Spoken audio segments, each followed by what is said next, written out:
Ktu ndodhemi në qendrën multifunksionale Murialdo, e cila kur është ndërtuar në këtë zonë të qytetit të Fierit, këtu rrotull nuk ka pasur zhvillim urban, pra ka qenë vetëm unaza kryesore dhe është ndërtuar kjo qendër.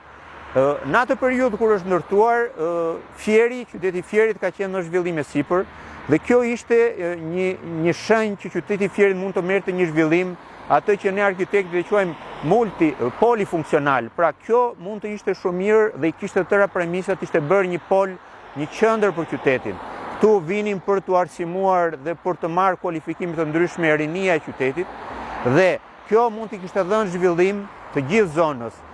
Bashkia mund të kishte dhënë një drejtim qytetit, që kjo zonë mund të bërë një zonë kulturore, mund të bashkangjiteshin qendra sportive që të ndërtoheshin me fondet e qeverisë apo të bashkisë, dhe komplet ky si rajon mund kishte marrë një zhvillim tjetër dhe do t'i kishte dhënë një qendër të rëndësishme qytetit. Por siç e shikojmë sot, më tepër ka përfunduar e lënë në harres. Nuk dukemi sikur ne këtu anë rrugë kemi institucion arsimor dhe kulturor të rëndësishëm, po duket më tepër sikur kemi një dyqan për të shitur automjetet, siç përfundojnë për fat të keq shumë ndër hapësirat publike në Shqipëri.